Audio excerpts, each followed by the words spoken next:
Hi, my name is Justin Smith.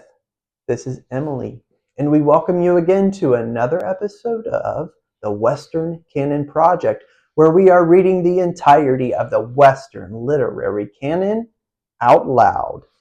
We are continuing our series on Ralph Waldo Emerson. He is our first author up, not by chronology, but because of his symbolic place in the life of Harold Bloom, the late literary critic who is the inspiration for this channel and who compiled his personal list of what he considers the indispensable works of Western literary civilization, hundreds of works, no, thousands of works, hundreds of authors. It's going to be a long journey, and I hope you join me on that.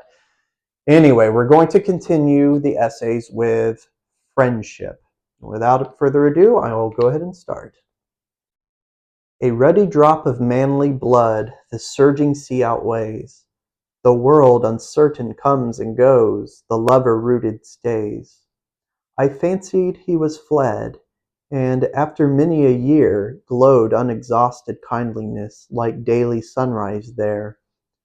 My careful heart was free again. O friend, my bosom said, through thee alone the sky is arched, through thee the rose is red. All things through thee take nobler form, and look beyond the earth.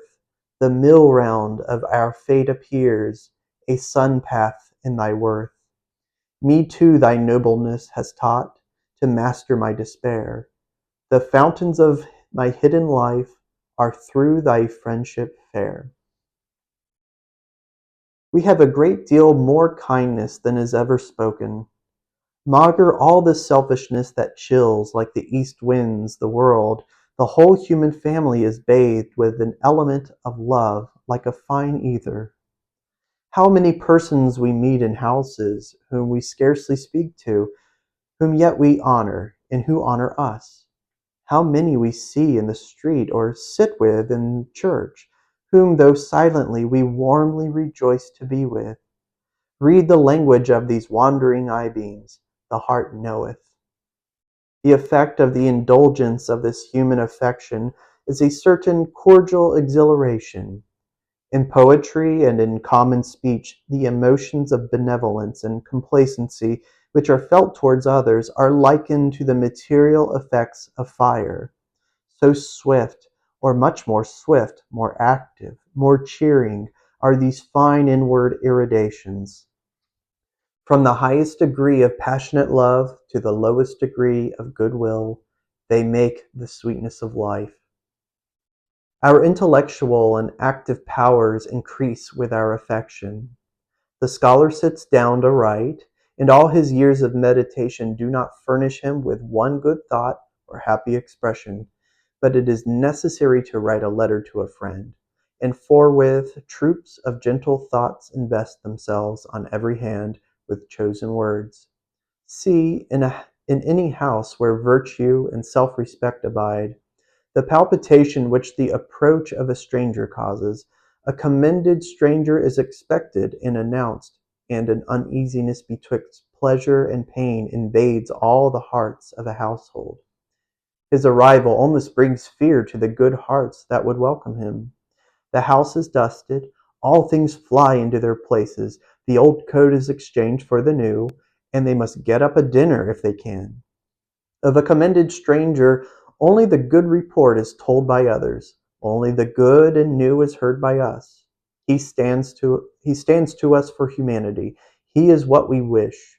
Having imagined and invested him, we ask how we should stand related in conversation and action with such a man, and are uneasy with fear.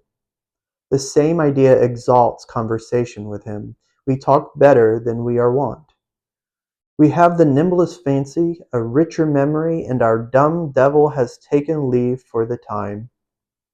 For long hours we can continue a series of sincere, graceful, rich communications drawn from the oldest, secretest experience, so that they who sit by, of our own kinsfolk and acquaintance, shall feel a lively surprise at our unusual powers. But as soon as the stranger begins to intrude his partialities, his definitions, his defects into the conversation, it is all over. He has heard the first, the last, and best he will ever hear from us. He is no stranger now. Vulgarity, ignorance, misapprehension are old acquaintances. Now when he comes he may get the order, the dress, and the dinner, but the throbbing of the heart and the communications of the soul, no more. What is so pleasant as these jets of affection which make a young world for me again? What so delicious as a just and firm encounter of two, in a thought, in a feeling? How beautiful on their approach to this beating heart, the steps and forms of the gifted and the true! The moment we indulge our affections, the earth is metamorphosed. There is no winter and no night. All tragedies, all ennuis vanish, all duties even. Nothing fills the preceding eternity but the forms all radiant of beloved persons. Let the soul be assured that somewhere in the universe it should rejoin its friend and would be content and cheerful alone for 1,000 years. I awoke this morning with devout thanksgiving for my friends, the old and the new. Shall I not call God the beautiful, who daily showeth himself so to me in his gifts? I chide society, I embrace solitude, and yet I am not so ungrateful as not to see the wise, the lovely, and the noble-minded, as from time to time they pass my gate. Who hears me, who understands me, becomes mine, a possession for all time. Nor is nature so poor, but she gives me this joy several times. And thus we weave social threads of our own, a new web of relations, and as many thoughts in succession substantiate themselves, we shall by and by stand in a new world of our own creation, and no longer strangers and pilgrims in a traditionary globe. My friends have come to me unsought. The great God gave them to me. By oldest right, by the divine affinity of virtue with itself, I find them, or rather not I, but the deity in me, and in them derides and cancels the thick walls of individual character, relation, age, sex, circumstance, at which he usually connives and now makes many one. High thanks I owe you, excellent lovers, who carry out the world for me to new and nobler depths, and enlarge the meaning of all my thoughts. These are new poetry of the first bard, poetry without stop, hymn, ode, and epic, poetry still flowing, Apollo and the Muses chanting still. Will these two separate themselves from me again, or some of them? I know not, but I fear it not, for my relation to them is so pure that we hold by some simple affinity, and the genius of my life being thus social, the same affinity will exert its energy on whomsoever is as noble as these men and women, wherever I may be. I confess to an extreme tenderness of nature on this point. It is almost dangerous to me to, quote, crush the sweet poison of misused wine, end quote, of the affections. A new person is to me a great event and hinders me from sleep. I have often had fine fancies about persons which have given me delicious hours, but the joy ends in the day, it yields no fruit. Thought is not born of it, my action is very little modified. I must feel pride in my friend's accomplishments, as if they were mine, and a property in his virtues. I feel as warmly when he is praised as the lover when he hears applause of his engaged maiden. We overestimate the conscience of our friend. His goodness seems better than our goodness, his nature finer, his temptation less. Everything that is his name, his form, his dress, books and instruments, fancy enhances. Our own thought sounds new and larger from his mouth. Yet the systole and diastole of the heart are not without their analogy in the ebb and flow of love. Friendship, like the immortality of the soul, is too good to be believed. The lover, beholding his maiden, half knows that she is not verily that which he worships, and in the golden hour of friendship we are surprised with shades of suspicion and unbelief. We doubt that we bestow on our hero the virtues in which he shines, and afterwards worship the form to which we have ascribed this divine inhabitation. In strictness, the soul does not respect men as it respects itself. In strict science, all persons underlie the same condition of an infinite remoteness. Shall we fear to cool our love by mining for the metaphysical foundation of this Elysian temple? Shall I not be as real as things I see? If I am, I shall not fear to know them for what they are. Their essence is not less beautiful than their appearance, though it needs finer organs for its apprehension. The root of the plant is not unsightly to science, though for chaplets and festoons we cut the stem short, and I must hazard the production of the bald fact amidst these pleasing reveries, though it should prove an Egyptian skull at our banquet. A man who stands united with his thought conceives magnificently of himself.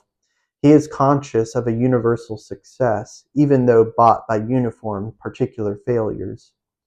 No advantages, no powers, no gold or force can be any match for him.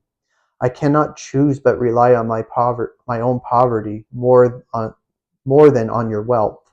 I cannot make your consciousness tantamount to mine. Only the star dazzles. The planet has a faint moon-like ray. I hear what you say of the admirable parts and tried temper of the party you praise, but I see well that, for all this purple cloaks, I shall not like him, unless he is at least a poor Greek like me.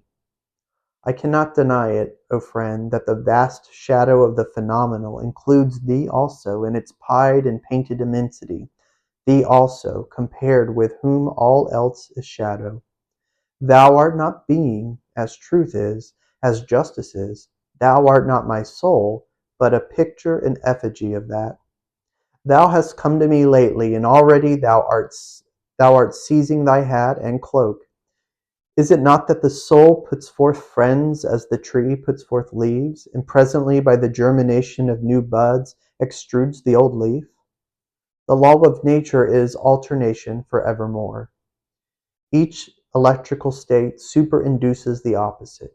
The soul environs itself with friends that it may enter into a grander self-acquaintance or solitude, and it goes alone for a season that it may exalt its conversation or society. This method betrays itself along the whole history of our personal relations. The instinct of affection revives the hope of union with our mates, and the returning sense of insulation recalls us from the chase. Thus every man passes his life in the search after friendship, and if he should record his true sentiment, he might write a letter like this to each new candidate for his love. Dear friend, if I was sure of thee, sure of thy capacity, sure to match my mood with thine, I should never think again of trifles in relation to thy comings and goings. I am not very wise. My moods are quite attainable, and I respect thy genius. It is to me as yet unfathomed, yet I dare I not presume in thee a perfect intelligence of me, and so thou art to me a delicious torment. Thine ever, or never. Yet these uneasy pleasures and fine pains are for curiosity and not for life. They are not to be indulged. This is to weave cobweb and not cloth. Our friendships hurry to short and poor conclusions because we have made them a texture of wine and dreams instead of the tough fiber of the human heart. The laws of friendship are austere and eternal, of one web with the laws of nature and of morals, but we have aimed at a swift and petty benefit, to suck a sudden sweetness. We may snatch at the slowest fruit in the whole garden of God, which many summers and many winters must ripen. We seek our friend not sacredly, but with an adulterate passion, which would appropriate him to ourselves. In vain. We are armed all over with subtle antagonisms, which, as soon as we meet, begin to play, and translate all poetry into stale prose. Almost all people descend to meet. All association must be a compromise, and what is worst, the very flower and aroma of the flower of each of the beautiful natures disappears as they approach each other. What a perpetual disappointment is actual society, even of the virtuous and gifted. After interviews have been compassed with long foresight, we must be tormented presently by baffled blows, by sudden, unseasonable apathies, by epilepsies of wit and of animal spirits, in the heyday of friendship and thought. Our faculties do not play us true, and both parties are relieved by solitude. I ought to be equal to every I ought to be equal to every relation. It makes no difference how many friends I have and what content I can find in conversing with each, if there be one to whom I am not equal. If I have shrunk unequal from one contest, the joy I find in all the rest becomes mean and cowardly. I should hate myself if then I made my other friends my asylum. Quote, the valiant warrior, famous for fight, after 100 victories once foiled, is from the book of honor raised quite, and all the rest forgot for which he toiled. End quote. Our impatience is thus sharply rebuked. Bashfulness and apathy are a tough husk in which a delicate organization is protected from premature ripening. It would be lost if it knew itself before any of the best souls were yet ripe enough to know and own it. Respect the Angus, natural Genghis-kite.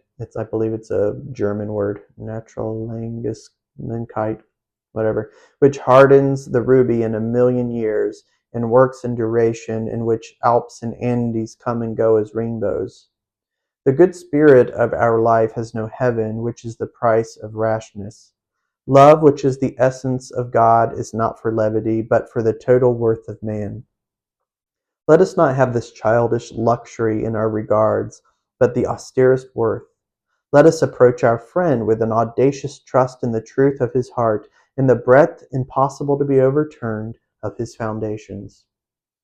The attractions of this subject are not to be resisted, and I leave, for the time, all account of subordinate social benefit, to speak of that select and sacred relation which is a kind of absolute, and which even leaves the language of love suspicious and common, so much is this pure, and nothing is so much divine.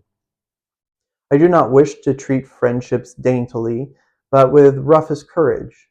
When they are real, they are not glass threads or frostwork, but the solidest thing we know. For now, after so many ages of experience, what do we know of nature or of ourselves? Not one step has man taken toward the solution of the problem of his destiny. In one condemnation of folly stand the whole universe of men. But the sweet sincerity of joy and peace which I draw from this alliance with my brother's soul, as the nut itself, whereof all nature and all thought is but the husk and shell. Happy is the house that shelters a friend. It might well be built, like a festal bower or arch, to entertain him a single day. Happier if we know the solemnity of that relation and honor its law. He who offers himself a candidate for that covenant comes up, like an Olympian, to the great games where the firstborn of the world are competitors. He proposes himself for contests where time, want, danger are in the lists, and he alone is victor who has truth enough in his constitution to preserve the delicacy of his beauty from the wear and tear of all of these. The gifts of fortune may be present or absent, but all the speed in that contest depends on intrinsic nobleness and the contempt of trifles. There are two elements that go to the composition of friendship, each so sovereign that I can detect no superiority in either, no reason why either should be first named. One is truth. A friend is a person with whom I may be sincere. Before him I may think aloud. I am arrived at last in the presence of a man so real and equal that I may drop even those undermost garments of dissimulation, courtesy, and second thought, which men never put off, and may deal with him with the simplicity and wholeness with which one chemical atom meets another. Sincerity is the luxury allowed like diadems and authority only to the highest rank. that being permitted to speak truth, as having none above it to court or conform unto, every man alone is sincere. At the entrance of a second person, hypocrisy begins. We parry and fin the approach of our fellow men by compliments, by gossip, by amusements, by affairs. We cover up our thought from him under 100 folds. I knew a man who under a certain religious frenzy cast off this drapery, and omitting all compliment and commonplace spoke to the conscience of every person he encountered, and that with great insight and beauty. At first he was resisted, and all men agreed he was mad. But persisting, as indeed he could not help doing, for some time in this course he attained to the advantage of bringing every man of his acquaintance into true relations with him. No man would think of speaking falsely with him or putting him off with any chat of markets or reading rooms, but every man was constrained by so much sincerity to the like plain dealing, and what love of nature, what poetry, what symbol of truth he had, he did certainly show him. But to most of us society shows not its face and eye, but its side and its back. To stand in true relations with men in a false age is worth a fit of insanity, is it not? We can seldom go erect. Almost every man we meet requires some civility, requires to be humored. He has some fame, some talent, some whim of religion or philanthropy in his head that is not to be questioned, and which spoils all conversation with him. But a friend is a sane man who exercises not my ingenuity, but me. My friend gives me entertainment without requiring any stipulation on my part. A friend, therefore, is a sort of paradox in nature. I who alone am, I who see nothing in nature, whose existence I can confirm with equal evidence to my own, behold now the semblance of my being, in all its height, variety, and curiosity, reiterated in a foreign form, so that a friend may well be reckoned the masterpiece of nature. The other element of friendship is tenderness. We are holden to men by every sort of tie, by blood, by pride, by fear, by hope, by lucre, by lust, by hate, by admiration, by every circumstance and badge and trifle. But we can scarcely believe that so much character can subsist in another as to draw us by love. Can another be so blessed and we so pure that we can offer him tenderness? When a man becomes dear to me, I have touched the goal of fortune. I find very little written directly to the heart of this matter in books. And yet I have one text which I cannot choose but remember. My author says, quote, I offer myself faintly and bluntly to those who I effectually am, and tender myself least to him to whom I am the most devoted. End quote. I wish that friendship should have feet as well as eyes and eloquence. It must plant itself on the ground before it vaults over the moon. I wish it to be a little of a citizen before it is quite a cherub. We chide the citizen because he makes love a commodity. It is an exchange of gifts, of useful loans. It is good neighborhood. It watches with the sick. It holds the pall at the funeral, and quite loses sight of the delicacies and nobility of a relation. But though we cannot find the god under this disguise of a subtler, yet on the other hand we cannot forgive the poet if he spins his thread too fine and does not substantiate his romance by the municipal virtues of justice, punctuality, fidelity, and pity. I hate the prostitution of the name of friendship to signify modish and worldly alliances. I much prefer the company of ploughboys and tin peddlers to the silken and perfumed amity which celebrates its days of encounter by a frivolous display, by rides in a curricle and dinners at the best taverns. The end of friendship is a commerce, the most strict and homely that can be joined, more strict than any of which we have experience. It is for aid and comfort through all the relations and passages of life and death. It is fit for serene days and graceful gifts and country rambles, but also for rough roads and hard fare, shipwreck, poverty, and persecution. It keeps company with the sallies of the wit and the trances of religion. We are to dignify to each other the daily needs and offices of man's life, and embellish it by courage, wisdom, and unity. It should never fall into something usual and settled, but should be alert and inventive, and add rhyme and reason to what was drudgery.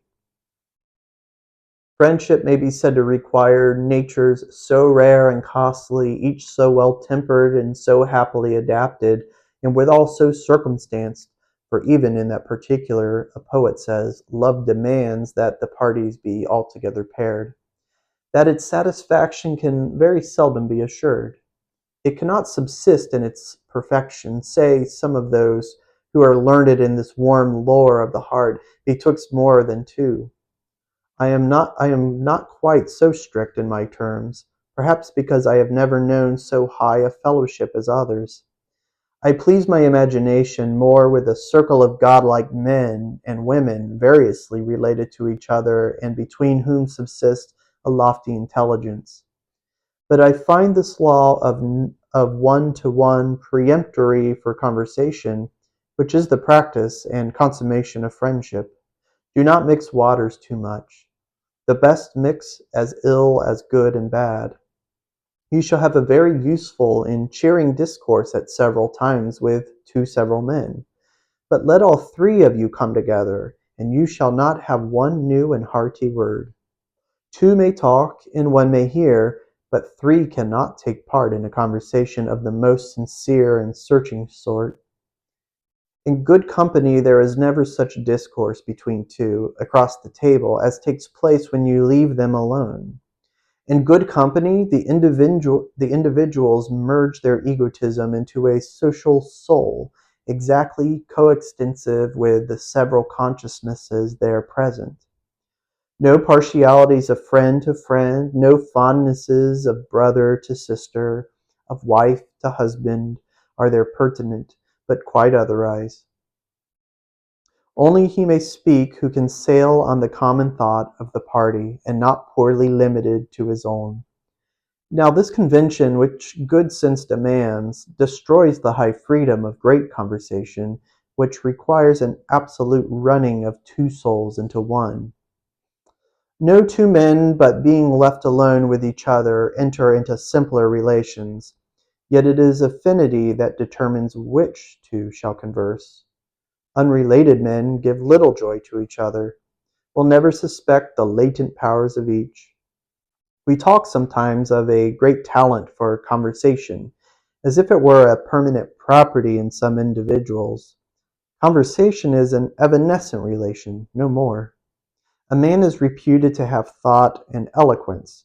He cannot, for all that, say a word to his cousin or his uncle. They accuse his silence with as much reason as they would blame the insignificance of a dial in the shade. In the sun it will mark the hour. Among those who enjoy his thought he will regain his tongue. Friendship requires that rare men betwixt likeness and unlikeness, that piques each other with the presence of power and of consent in the other party.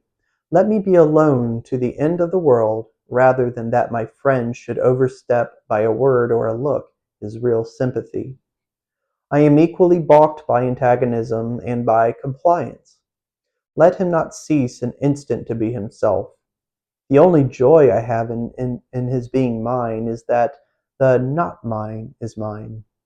I hate, where I looked for a manly furtherance, or at least a manly resistance, to find a mush of concession. Better be a nettle in the side of your friend than his echo. The condition which high friendship demands is ability to do without it. That high office requires great and sublime parts.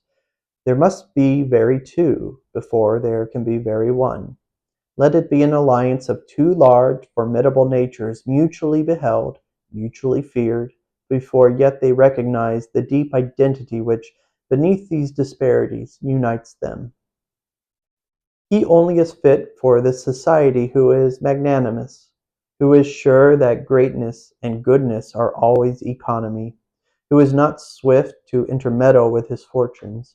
Let him not intermeddle with this. Leave to the diamond its ages to grow, nor expect to accelerate the births of the eternal. Friendship demands a religious treatment. We talk of choosing our friends, but friends are self-elected. Reverence is a great part of it. Treat your friend as a spectacle. Of course, he has merits that are not yours, and that you cannot honor if you must needs hold him close to your person. Stand aside. Give those merits room. Let them mount and expand. Are you the friend of your friend's buttons or of his thought?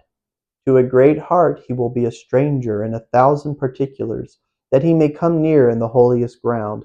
Leave it to girls and boys to regard a friend as property, and to suck a short and all-confounding pleasure instead of the noblest benefit.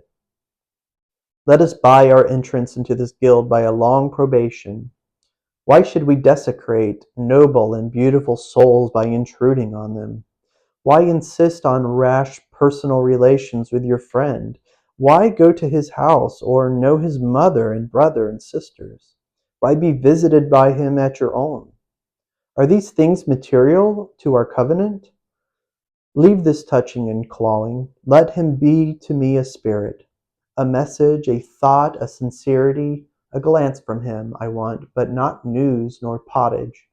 I can get politics and chat and neighborly conveniences from cheaper companions. Should not the society of my friend be to me poetic, pure, universal, and great as nature itself? Ought I to feel that our tie is profane in comparison with yonder bar of cloud that sleeps on the horizon, or that the clump of waving grass that divides the brook? Let us not vilify, but raise it to that standard, that great defying eye, that scornful beauty of his mien in action. Do not pique yourself on reducing, but rather fortify and enhance. Worship his superiorities. Wish him not less by a thought, but hoard and tell them all. Guard him as thy counterpart. Let him be to thee forever a sort of beautiful enemy, untamable, devoutly revered, and not a trivial conveniency to be soon outgrown and cast aside. The hues of the opal, the light of the diamond, are not to be seen if the eye is too near. To my friend I write a letter, and from him I receive a letter. That seems to you a little, it suffices me. It is a spiritual gift, worthy of him and give and of me to receive. It profanes nobody. In these warm lines the heart will trust itself, as it will not to the tongue, and pour out the prophecy of a godlier existence than all the annals of heroism have yet made good. Respect so far the holy laws of this friendship as not to prejudice its perfect flower by your impatience for its opening. We must be our own before we can be another's. There is at least this satisfaction in crime. According to the Latin proverb, you can speak to your own accomplice on even terms. Then there's a Latin quote here, crimen cuius inquinat aequat. I don't know Latin, so I don't know what that means. To those whom we admire and love at first, we cannot. Yet the least defect of self-possession vitiates, in my judgment, the entire relation. There can never be deep peace between two spirits, never mutual respect, until in their dialogue each stands for the whole world. What is so great as friendship? Let us carry with what grandeur of spirit we can. Let us be silent, so we may hear the whisper of the gods. Let us not interfere. Who set you to cast about what you should say to the select souls, or how to say anything to such? No matter how ingenious, no matter how graceful and bland, there are innumerable degrees of folly and wisdom, and for you to say aught is to be frivolous. Wait, and thy heart shall speak. Wait until the necessary and everlasting overpowers you, until day and night avail themselves of your lips. The only reward of virtue is virtue. The only way to have friends is to be one. You shall not come nearer a man by getting into his house. If his unlike, his soul only flees the faster from you, and you shall never catch a true glance of his eye. We see the noble afar off, and they repel us. Why should we intrude? Late, very late, we perceived that no arrangements, no introductions, no consuetudes, or habits of society would be of any avail to establish us in such relations with them as we desire, but solely the uprise of nature in us to the same degree it is in them. Then we shall meet as water with water, and if we should not meet them then, we shall not want them, for we are already they. In the last analysis, love is only the reflection of a man's own worthiness from other men. Men have sometimes exchanged names with their friends, as if they would signify that in their friend each loved his own soul. The higher the style we demand of friendship, of course the less easy to establish it with flesh and blood. We walk alone in the world. Friends such as we desire are dreams and fables, but a sublime hope cheers ever the faithful heart that elsewhere, in other regions of the universal power, souls are now acting, enduring and daring, which can love us and which we can love. We may congratulate ourselves that the period of nonage, of follies, of blunders, and of shame is past in solitude, and when we are finished men we shall grasp heroic hands in heroic hands.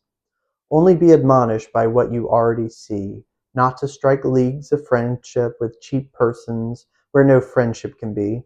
Our impatience betrays us into rash and foolish alliances which no God attends.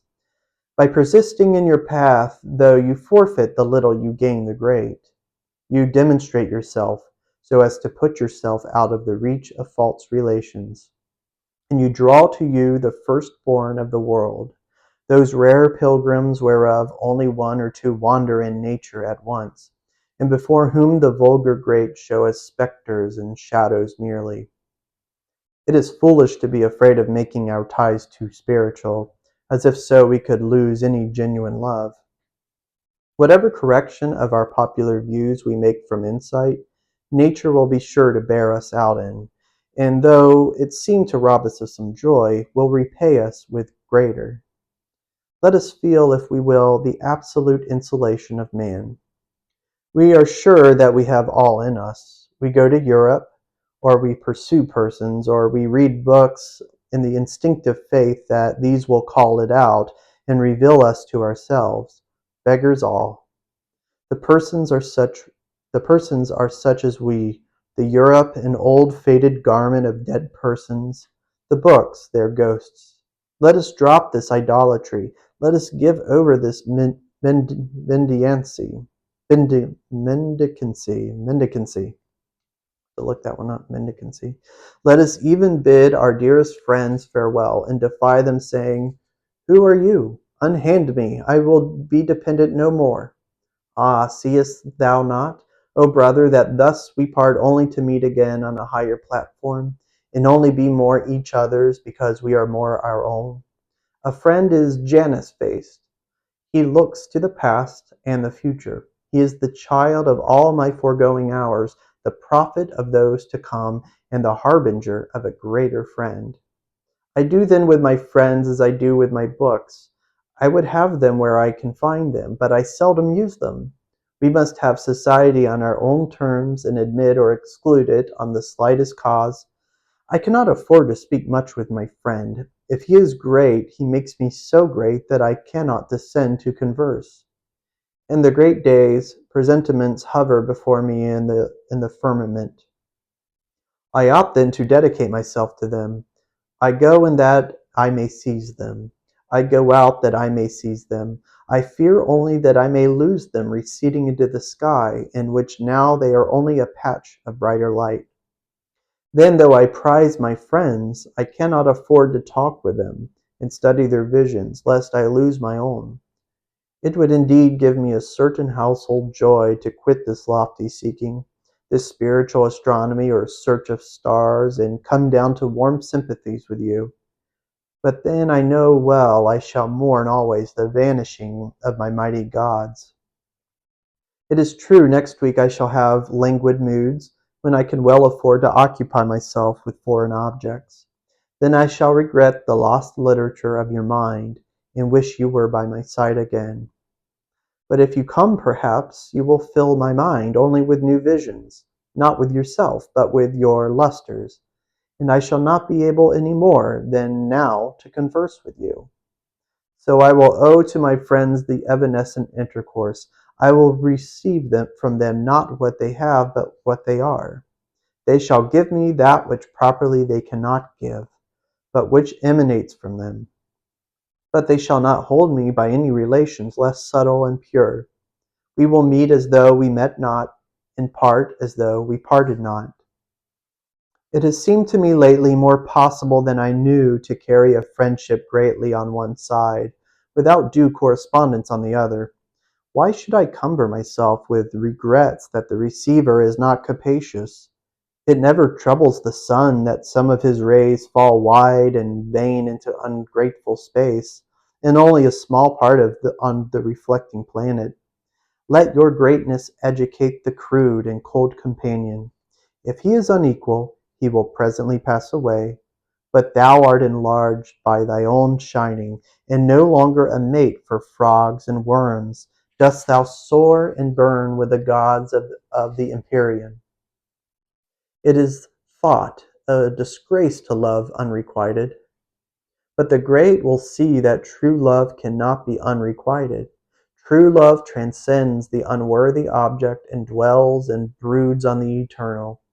And when the poor interposed mask crumbles, it is not sad, but feels rid of so much earth and feels its independency the surer. Yet these things may hardly be said without a sort of treachery to the relation. The essence of friendship is entireness, a total magnanimity and trust. It must not surmise or provide for infirmity. It treats its object as a god, that it may defy both. And that is the end of Emerson's essay on friendship. I hope you enjoyed it. From me and Emily, have a good day.